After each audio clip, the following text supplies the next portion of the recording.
Welcome to the In Reviews We Trust podcast. I'm your host, Callum McKeefery. Today, we have a very special guest joining us, Arjun Jolly, COO and Co-Founder of adQuadrant, a leading digital marketing agency. Arjun's experience has not only revolutionized how brands connect with their audience, but also has made him a successful investor in ventures like Hims and Bolt. Get ready to gain insights from his journey and learn how the future of digital marketing is changing and evolving. Arjun, could you tell me a little bit about how you found your way to launching adQuadrant and what differentiates you from other digital marketing agencies? Yeah, sure. Well, first off, Kellen, thanks for having me. Really excited to join you today on the podcast. It's interesting because Ad Quadrant was launched quite frankly at a random circumstance or a series of events. So my brother and I were co-founders in the business, and we both come from a performance marketing background. We were actually affiliate marketers and entrepreneurs in the early 2000s with a variety of different businesses in the internet and digital sectors. And really, what happened around 2010 to 2013, roughly, we kind of, found ourselves in a position where we had some previous success and we were just trying to think and figure out what's next. And, it's funny because my brother and I we're different personalities and we bring different things to the table. And at that time, I was in grad school and I was going through all these, MBA frameworks and things like that. And I Yeah. said, "Hey, why don't we sit down at a coffee bean in Long Beach with a blank sheet of paper and why don't we run through a framework?" So we did that. We literally took a blank sheet of paper and we drew up at Quadrant, and that's really the birthing of the company. And the thing when we launched it, which was a little bit unique and different, is number one, we don't have a background of being agency guys, and thereby there's no bias in terms of running an agency. It's a completely fresh perspective with a deep rooted kind of cause and DNA that comes from performance marketing. So we're wired towards thinking, how do we actually drive against a CPA, a return on ad spend, an MER? How do we really make sure that the dollars that we're spending are performant and as efficient as possible as we scale that budget up and in turn grow these businesses that we're working with? So I think that rooting from where we come from has really enhanced our outlook in terms of the success that we've been able to create by driving a lot of growth for many of the brands that we work with. So different perspective, fresh perspective, but again, we are deeply rooted in terms of how do you actually turn $1 into 4 or 5 or whatever it is at a Yeah. scalable fashion. That's really funny that you say you come from that affiliate performance marketing background, because I kind of probably come from that same environment as well when I first started out, you know, early 2000s. Um, and I think that gives you a different mindset. You're so focused, especially if you was involved in performance marketing, like you're saying in the 2010s area. Everybody was so focused on getting that ROI and like having to be very careful where they put their budget. They had to get a return on investment. It was all about finding really good clients and actually squeezing as much profit out of all your budget as possible. And you probably don't see that enough from agencies. You see all this fluffy speak and a lot of um, plans, digital marketing plans, but not actually that hustling mentality of this is what you've got to do exactly and very clearly. This is where your customer is. This is how you've got to find your customer. And definitely giving you that digital marketing background, that affiliate background. There is no wastage. And that's Yeah. beautiful that you've come from that background. And I am sure that gives you a massive different perspective on what you're doing, especially for e-commerce brands. Um, Yeah. I so think the other thing I just add that really quick, Caleb, is that, yeah, that perspective, the unique thing about it is that, we spend dollars like our own. So we're not looking at it as, oh, great, there's this, war chest that you're coming to the table with. And, you know, you're going to spend a bunch of dollars just in the spirit of getting, impressions or eyeballs. Um, since we have been affiliate marketers since the late 90s, early 2000s, we've been bootstrapped since day one in every business that we've created. And based on that kind of mindset, we've bootstrapped, we've grown, we've you know succeeded, we failed, but in all that journey, it's really on the basis of understanding that you have to have cash flow to make it work.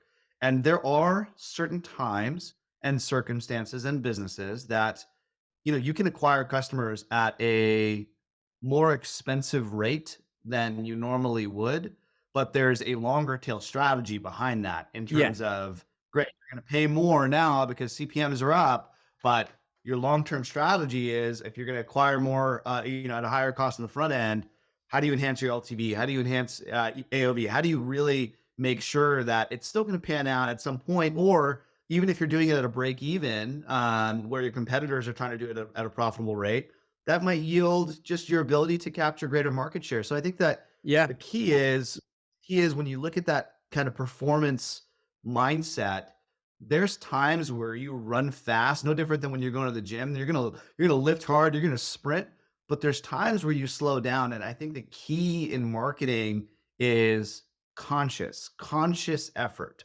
and really being aware of why you're doing what you're doing, how you're allocating those dollars, what's a test, what's an anchor strategy, and backing it into a little bit of a longer term goal instead of, just the immediate ROI that you're getting on that specific ad or campaign. Yeah, 100%, 100%. I was talking to somebody the other day and they were saying something very similar. It's all about, they were doing a lot of loss leading stuff, but, they were writing it off and telling me, hey, Callum, we're doing this. And I was like, why are you doing this? You shouldn't really be, that's not good business to be losing money on all these sales. And he was like, but Callum, we're collecting all this first party data. We've got a strategy once we're not losing money on clients, but we're not earning a huge out of this product right now, but we're going to be turning it into a different model. We're going to be going subscription. We've got all this data now. And we're hoping that we can expand and build loyalty into the business. Um, Right. and I kind of think a lot of businesses are having to do that a little bit more, think differently. What changes have you seen like in the last 12 months? What was happened 12 months ago? If you were standing there 12 months ago and you was looking forward, that you've seen changed quite a bit over the last 12 months, what would it be? Oh boy, that's a big question because of where the where Yeah. the economy is at right now. But look, one of the biggest changes I think is that um, businesses are now, again, going back to that awareness and conscious comment I made earlier. They're now far more aware and conscious of profitability in their own business. Yeah. If you look at the past 12 months versus the past 36 months, being the years of the pandemic, the pandemic was a bit of the wild, wild west, right? I mean, it's an event that nobody could have predicted, nor was there enough historical data to be able to read the tea leaves in terms of what was around the corner in the next month. So you had changes in shipping costs, you had freight going up, you had locked up supply Yeah. chain, you had so many different factors that were affecting the ability for brands to, quite frankly, either fail or succeed, because some of those factors were positive in the sense that you could be disguised by what was happening and you could still succeed no matter what, right? Because of the tailwinds in the category. So many Um, brands you know, were. yeah, so many brands were just surging, right? On the basis of, great, people are at home, and great that you need a garage gym, right? And all of a sudden you have this surge in a category, but then Yeah. then things start to normalize, right? And I think that the past 12 months has really shown a grand amount of light on the normalization process that's occurring.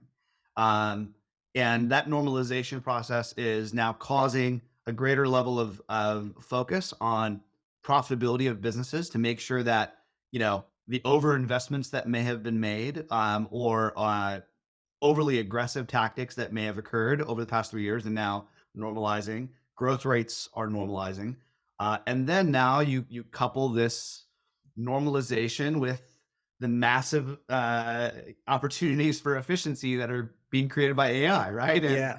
And what's happening there. So there's this, the past 12 months, I think, have held um, this convergence of two massive things happening, right? The emergence of AI on one side and what that means for the workforce and production and speed and efficiency, and labor costs and whatnot, coupled with the normalization of growth rates and requirement for profitability on businesses to be able to survive the next 5 and 10 years. So I think it's been an interesting period for sure, and a Yeah. lot of change that is, if you look back to pre-pandemic years, it's kind of like, oh, okay, that makes sense. But then if you look back in the past 36 months during the pandemic, you think, oh my gosh, what's happening? Like the world is, completely Yeah. shifting. I mean, if you look at the pre-pandemic years back with like this lens now, everything looks so calm. Everything looks so Yeah. simple. There was none of this like AI, everybody having to like switch their businesses into an AI business. There was obviously not the pandemic. Everybody just had quite decent growth. We wasn't going Yeah. through, the financial situation that we're probably going through at the moment. And yeah, everything looked pretty calm. Look back for the, pre 2021. And now since then it's been wild. Um what's a talking about like brands. Well, actually let's cover something that you just said then when we're talking about AI. Obviously, everybody's talking about AI. There's not a podcast in the world right now that's not talking about AI. There's not a news story that's not talking about AI. But I kind of figure because of your affiliate background and being in that affiliate background, you have to move super fast. You see a trend, you jump on it, and you have to like try and embrace it. So, what are you doing with AI in adQuadrant? Are you doing? I'd imagine you're doing different bits with it, but what have you got going on with it now? Yeah, it's a good question, and I think that, there are so many different types of applications for AI, but, I think that the grandest application, one thing that we're working on is really, um, kind of workflow enhancement, if you Yeah, will. So how do you enhance the efficiency of your existing workflows that maybe have taken 4 hours, 5 hours to conduct in a previous period? And now you can shorten it down to 1 to 3 hours. The thing with AI though, I'm seeing as of where it is today, and this could change tomorrow with how fast the advancements are occurring, but it's not replacing human, intelligence. It no, is really it's really a, amalgamation of data that is leveraging that massive data set towards an output. But the output, it's not something that you can just take that output and say, okay, great, that's my final product. So I think there still is an element for the AI pilots of, great, you have the efficiency that's being done, but only the human brain can really turn those outputs into the types of outputs that will trigger an emotion, and that emotion is what will create an action to take place, whether that's a conversion action, whether that's yeah, a purchasing behavior, whatever it is. And I think that, even when you think about creative, right, there's a lot of elements around automated creative development, AI driven creative production, if you will. But even then, you need to make sure that those outputs are really conveying the appropriate emotion that you're trying to capture in your audience that you're going after, and who your persona is, and all that type of stuff. So I think for us, it's really workflow enhancement as of today, but we yeah, do have our eyes on it, and we're always looking at how do we really ensure we are, capturing not just a trend, but, making sure that if it's a trend that's here to stay, that it's integrated in how we operate as a business. yeah, yeah. I mean, we're doing quite a bit with it at reviews, and we're doing obviously a lot of sentiment analysis, understanding what people are writing. So you can literally ask questions to your of the reviews, and it'll give you back answers. But Yep. literally for us, it's changing by the day. We were only allowed to put so much information into the model yesterday, and I think that they 4x the amount of data we could put into our model overnight. And we're like, geez, it's like everything's changing so fast. Um, it's pretty scary. I was playing around with our new AI feature today, and I was in an account, and I said to the account, I said, "What's our worst performing product?" Straight away, bang! This is your worst performing product. Reason Yeah. why: you sell loads of it, but it gives you a bad reputation, and it shows you all the reviews that it's why you shouldn't sell this product because it's damaging your reputation. And I think stuff like that is going to be amazing for D2C brands. I think that's, going to give them real insights that's going to really help their business. Um, you can ask it crazy things. This new model that we've created. I can't wait to release it. To be honest, to show it to everybody. Um, Yeah. Talking about e-commerce, what's a site that you actually, you know, you look at and you like, and you think, you know what, they're doing it right. They're doing digital marketing right. They've really nailed down what they're doing. And you talk about them to your clients. What's one of those sites? In respect to a brand, perhaps? Yeah. Yeah. I think, one of the obvious ones, Yeah. and that I think is being talked about a lot today, and, this is not a plug in any means, but I'm wearing one of their T-shirts right now, is, True Classic Tees. They've, uh, they've done some really interesting things in a category that's incredibly saturated, and their growth rate has been wonderful. I had the joy of sharing a cab with Ben, who's their CEO, when we were in Vegas for a conference a couple months ago, and just a really nice guy. And it's interesting. You look at the backgrounds of the two founders, and they came from, I think Ben might have been at Facebook, and I forgot where the other co-founder's background was from, but it was a story that was created in just a couple years, from going to $0 in revenue to nine figures plus. Wow. And those types of stories, I really enjoy those types of stories because number one, we've created those stories ourselves for brands that we work with, so we know what it takes. And when we see it in the market, and True Classic Tees is not a brand that we work with necessarily, but I understand the DNA and the requirements of what it takes for a brand to get there. And in their instance, they've done wonderful things on bundling to increase AOV.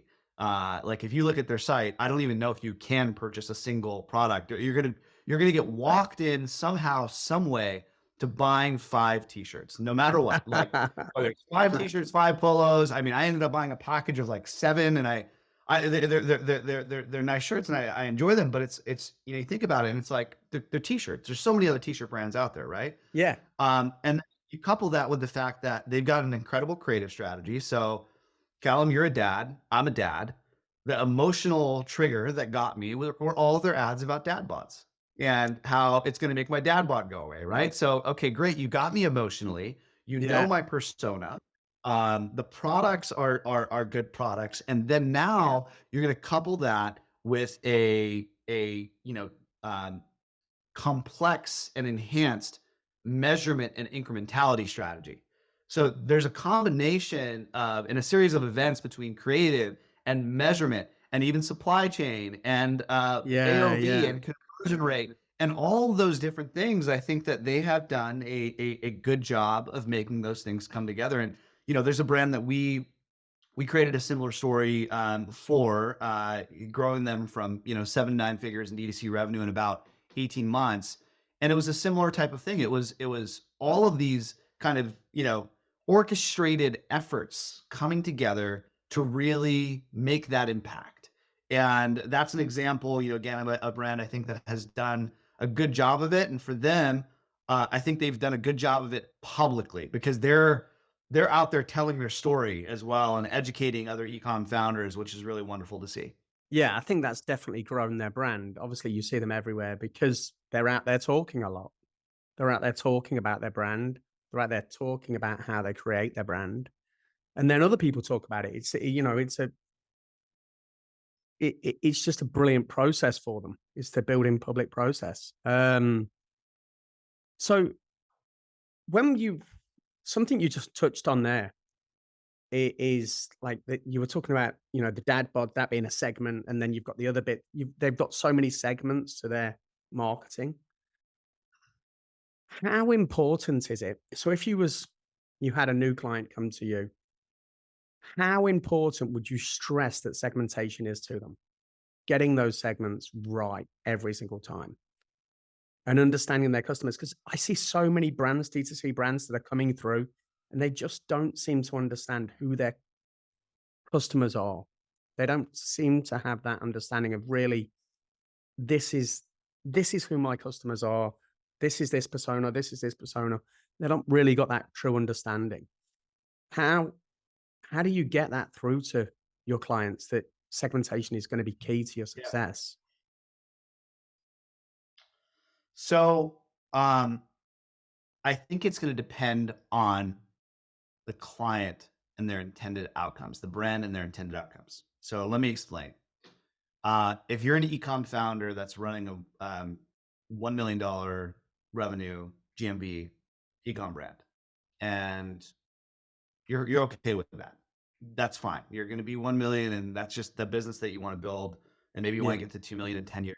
That's fine. Just keep doing what you're doing, right? You don't need to worry about all of those different factors to get to a level of unlock. At that level, you can throw a little bit of a broader approach, and you're going to get some conversions and revenue, and you'll be fine. The brands that we work with don't really fall in that subset. We work with brands that have a challenger mentality. And the challenger mentality means it's a brand whose ambition exceeds their resources. It's a brand that wants to grow. It's a brand that may even look at the macroeconomic opportunity of what's happening, or macroeconomic climate of what's happening right now, as a massive opportunity to Yeah. capture market, go for it, to lean in. When we're speaking with those brands, the persona driven creative testing engine that needs to be created is one of the most important things that you need to be able to do to really scale and lean into that mindset. So it starts, I think, again, with who the brand is and the founders or the team behind it and what they're trying to achieve. And if they are trying to achieve the latter and be that challenger brand and really push and scale, you must have a robust, creative, and measurement oriented testing strategy to drive that scale. Because when your audiences get saturated, when your conversions are coming from all different places, when you have different age demographics, geographical locations, you name it, you need to be going after those categories in different ways. I was talking to one of our clients that they have it's a high price point product, and it's in the health and wellness space.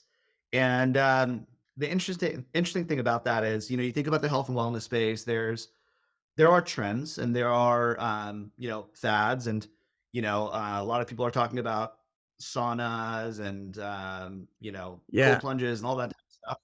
Well, when you think about the geographical location of your audience, right? Let's say if you have a male audience that's 25 to 40 years old, a certain wealth threshold that's six figures plus, whatever it might be, but you've got one person that's based in San Francisco and another person that's based in Milwaukee, right? Or in Iowa. Yeah. You have to target, even just based on geographical location, you have to have a different message and a creative strategy behind that to be able to convey the emotion that individual, that male, is feeling at that time in their location and what matters to them. So when you're looking at expanding and when you're looking at acquiring and retaining customers at a larger scale to actually push the business forward, creative testing and measurement have to be a huge component of it. And then you couple that with how do you enhance AOV and increase your CRO on the back end to make sure that all the traffic you're driving is converting at the highest rate possible. I think, obvious stat, Callum, is that you double your conversion rate, you double your return on ad spend, right? So there's an element of you have to have that push-pull balance between the entire creative testing engine. Yeah. I mean, conversion is so important. Obviously, ad costs are going through the roof. What we do at Reviews is all about helping brands build trust and convert more customers. What's some other apps that you've seen? I mean, imagine most of the brands that you work with are in the Shopify ecosystem. Correct. Yeah. So what's some other apps? What's like a must-have app that you say to all of your clients, have you got this? If you've not got this, make sure you get this. Um, what would that be? So I don't know if it really it's I wouldn't say it's that simple. There's a series of categories of things that you Yeah. need to make sure you have covered. Like for example, reviews would be a category. Um, having some measurement and attribution tools being a category, email marketing, SMS, etc. So I think So there's certain categories, but who do you put as who do you recommend as your measurement and analytics? Triple Whale or North Beam? it will vary based on the circumstance and the brand, right? Because we might have some brands that triple O might be a better fit, but we might have some brands that measured or Northbeam could be a better fit depending on the scenario, right? Yeah. There's other tools like Rockbox out there as well. So I think and I think that's one of the maybe unique advantages that we have of not having like an agency mindset, because we don't look at anything as a blueprint of what we're Yeah. here will absolutely here, right? It's a unique set of circumstances that you're up against based on that brand's contribution margin, what they're selling, who they're selling to, where they're selling, brick and mortar, retail, versus only, D2C, combination of both. So I think there's a different application, because a lot of the tools, if you look at it as a Venn diagram, there's an overlap in a lot of these tools that create a certain portion of it that compete against each other. But then there's a larger subset of the differentiators. And what we're going to look at are how those differentiators of each of these tools in the ecosystem apply to that specific brand's circumstance. So there's a series of those tools. I Yeah. guess that's the best way. Yeah. Yeah. So we're seeing, obviously you're seeing at the minute in the Shopify ecosystem, this kind of bundling of tools now.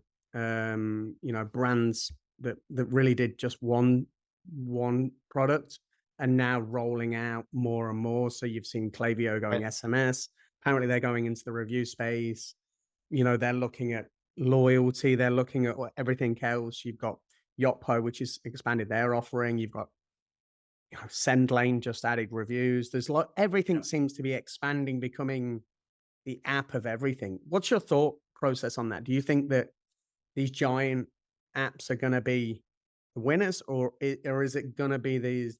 Because I have mixed views on this. I don't know whether specialist apps will, you know, be a better choice in the long term or in the short term. But definitely, we're seeing this bundling thing happening in the marketplace at the moment, which is, it's interesting. Yeah. I think, um, candidly, I think there's going to be room for both. Mm, But CDPs are powerful. If you can have a robust CDP that has the right levels of functionality built into it and kind of a one-stop shop, that's a that's a powerful value proposition for a certain type of business and brand, um, based on the level of efficiency that can be achieved. yeah, And maybe some of those tools, if you're CDP as an example and you launch an email or you launch a reviews tool, maybe it'll be a 7 out of 10 or an 8 out of 10, versus if you go to a standalone, reviews tool or an email tool, and that's a 10 out of 10. Sometimes brands are willing to make that sacrifice of pieces of functionality for the efficiency gain. So there's those types of brands, but no different than, you know, um, some people are going to wear your Nikes every single day, and then some people are going to wear your Hokas or yeah, your Brooks yeah, shoes, right? So I yeah, think there's still, even for the smaller players in the space that have a unique value proposition, there will still be an audience there for them. It might just be there's going to be a bit of a cross pollination, and now you might have some brands where the ICP of some of these apps are going to change. The ideal customer profile will change. yeah, It may be a little bit more finite, and there might be a graduation period from the singular apps into a larger CDP oriented, merged app ecosystem, if you will, once those brands get to a certain point. So um, I think there's room for both. It's an interesting thing that's happening, but I think that it's an important thing that's happening, because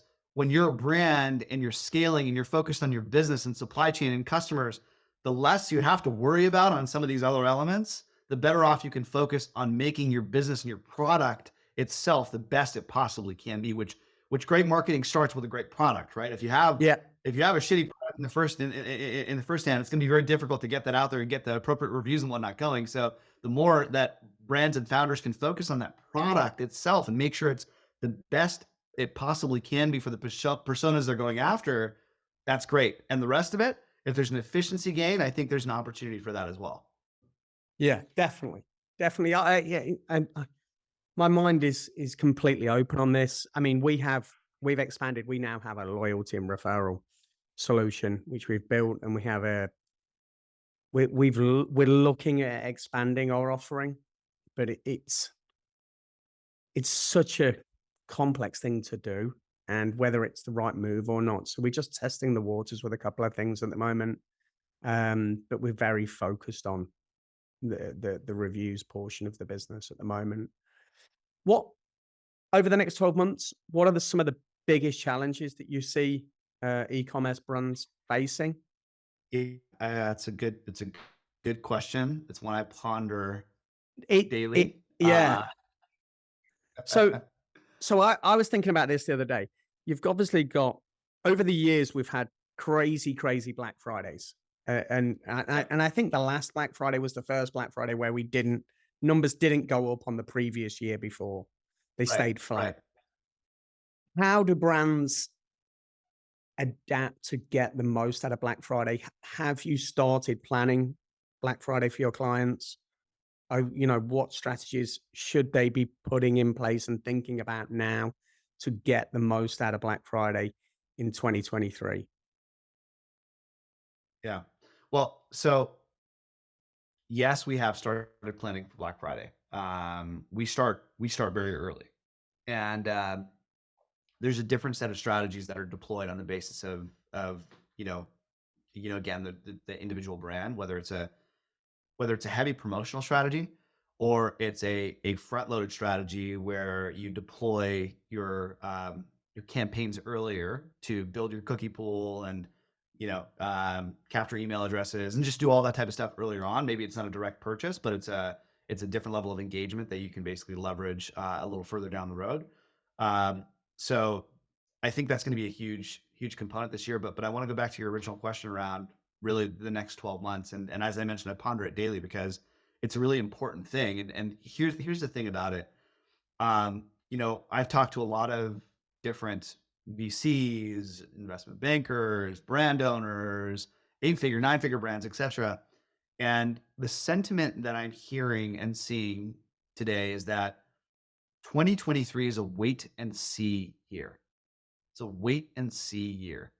And that's the thing I pause to ponder on every single day, because every day I'm waiting and seeing. Every day I'm thinking, what's changing today?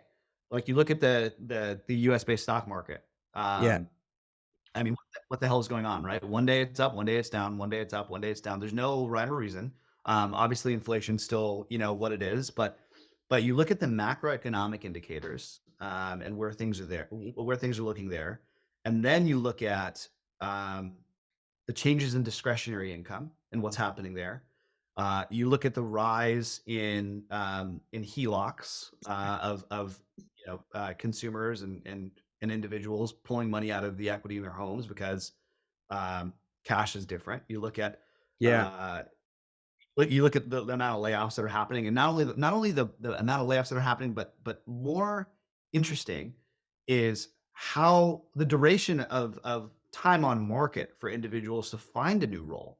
Yeah. So you have this situation where layoffs are happening while hiring freezes are taking place, right? So this is why, again, when I have those conversations about even the next 12 months, I think, the wait and see aspect is true, because we're in a bit of a black swan event, right? Where it's nobody could have predicted where we are at, and nobody has enough data to determine what the Yeah. current circumstances hold for the next few years, right? So Yeah. the next 12 months, I think it's going to be interesting, but I think that the businesses that are the most prepared to make the necessary, decisions to enhance profitability and really continue operating in that way, those are the businesses that I think are gonna last versus if you're running at an unprofitable rate and you can't turn that business around, it's going to be difficult to really push it forward in these next, the next Oh, period, so to say. yeah, massively. Absolutely massively. And that's such a great reply to that question because I think I think you're exactly right. We are in a holding pattern. I think one day the news tells us we're going into a recession. The next day they tell us we're not going into a recession. It's going to be a soft landing, a hard landing. The messages are just different day by day. And I don't, you know, if Silicon Valley Bank can go disappear, then anything can disappear in this current Yeah. climate. Um, and it's a dangerous environment to be, to work in, to operate in, but also I think it leads to a lot of opportunities, like you said. So at the end of the podcast, I always ask our guests one question, which is what's something that you've recently read or listened to that's inspired you that you could share with the people listening and myself, because I'm always trying to learn. Um, what's something that you've recently read or listened to that's inspired you that you could share? Yeah. It's a great question as well, Callum. And it's, again, I come across a lot of content, but I think that I'm at an interesting stage in my life where I'm a dad. I've got a 2.5-year old and an 8-month old, right? So I think having kids has been a really eye-opening experience for me. Having Yeah. been, an entrepreneur for so long and pushed hard, lost my hair, all that stuff on the basis of the journey of entrepreneurship. The point being is I have a little bit of a different perspective in terms of what really matters, right? On the basis of where I'm at. And what matters to me right now is how do I live a long, fulfilling life so that I'm there for my children and so that I can really create a legacy that outlasts me and create as much value as I can for the people around me, for our employees, for our clients. And ultimately the thing that drives me every day is how do I create value for others? So you couple all that with what's in my Instagram feed, and I actually came across a couple things this morning that really resonated with me, and it's really about health. It's about health and wellness, and how do you make sure you're taking care of yourself? Yeah. So there was two things I came across this morning that actually resonated with me quite a bit. The first was a post that I saw on a page called Mind Body Green, and it was a woman that was talking about, her run-in with an 80-year-old man that she basically ran into him after hiking to the top of a mountain.